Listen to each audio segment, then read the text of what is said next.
what Nina Simone says, one of my spiritual mentors as an artist. How can you call yourself an artist if you don't reflect the times?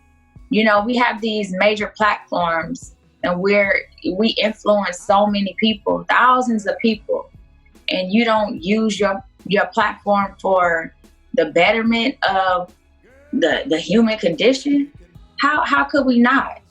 You robbing yourself and you robbing the culture. So when I did things like Grace Jones, I did that 5-6 years ago, Dear Officer 3-something years ago. That was my duty. That was my responsibility. I have always said that, you know, as an artist, I'm not gonna let my platform use me. I'm not gonna let this industry use me. I'm gonna use it, because I know since I was a little girl what my mission was here on this earth. I knew I had a gift. I knew it was anointed. And I knew that, you know, when given a chance and an opportunity, I had to rise to that occasion and be very effective to touch the hearts and souls of the people.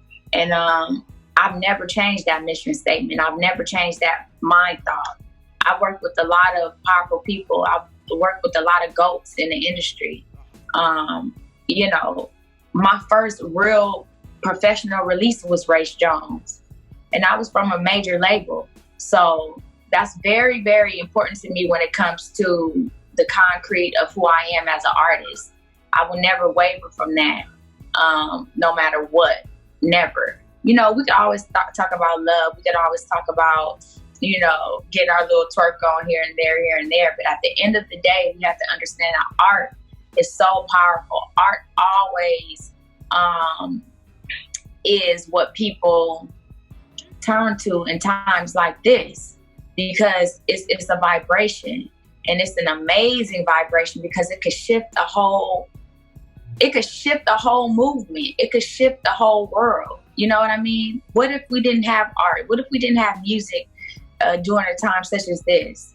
Now, how would that feel if we couldn't balance this thing out just a little bit, or, you know, make sure we don't misplace our anger in the wrong places, but we can express ourselves creatively. And that's the amazing thing about art and artists. You know, I grew up in church and you can't be in church and sing in front of the church without being vulnerable, without knowing how to connect with the people, because that's, you know, I'm just trying to explain it this way. Like, Black culture in church is a very spiritual thing. You know what I mean? It's a very emotional thing. So, and growing up in that and singing, because I never knew when I couldn't sing. I've always sang. So growing up in that way, I just always have been very in tune with my spirituality. I've always been in tune with my emotions and how to convey that through song. And I just applied that, you know, in a circular world. That's really all I've done. And when you work with people such as like a Timberland or a Babyface or a CeeLo Green, they understand that.